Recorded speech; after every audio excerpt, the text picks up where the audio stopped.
আসসালামু আলাইকুম everyone, welcome to অরিশাস cooking. আজকে আমরা তৈরি করব ঝালমুড়ি মাখা। প্রথমে নিয়ে নিচ্ছি বড় একটা পেঁয়াজ কুচি,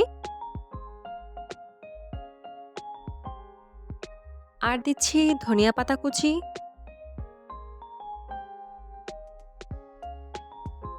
দিচ্ছি কাঁচামরিচ কুচি, আর দিচ্ছি একটা টমেটো কুচি। যে যেমন ঝাল খেতে পছন্দ করেন সেই পরিমাণ অনুযায়ী কাঁচামরিচ কুচি দিয়ে দিবেন। এবার দিয়ে দিচ্ছি ঘরে তৈরি করা ঝালমুড়ির মশলা। এখানে আমি 3 চা চামচ পরিমাণ ঝালমুড়ির মশলা নিয়ে নিয়েছি। ঝালমুড়ির মশলার রেসিপি আমার চ্যানেলে আগের থেকে আছে, আমি ডেসক্রিপশন বক্সে লিংক দিয়ে দিব।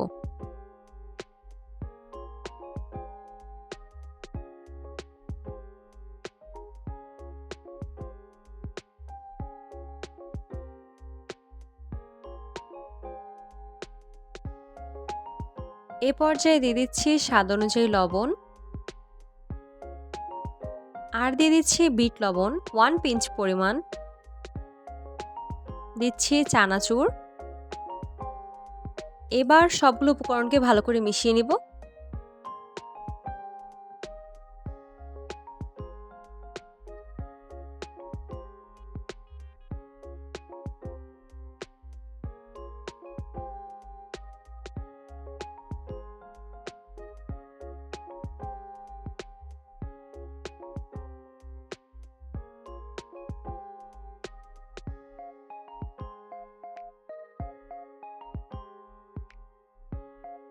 সবগুলো উপকরণ ভালো করে মেশানো হয়ে গেলে এর মধ্যে দিয়ে দিচ্ছি মুড়ি দিয়ে মশলার সাথে ভালো করে মিশিয়ে নিচ্ছি।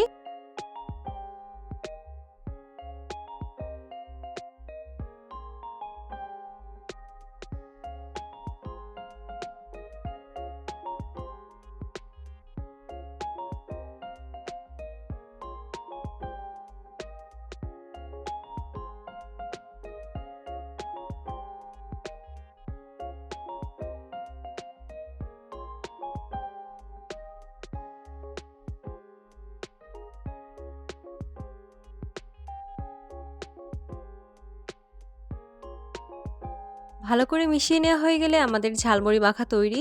রেসিপিটি ভালো লাগলে শেয়ার করে দিবেন। কেমন লাগলো কমেন্ট করে অবশ্যই জানাবেন। সাবস্ক্রাইব করে আমার চ্যানেলটির পাশেই থাকবেন। Thanks for watching. আল্লাহ হাফেজ।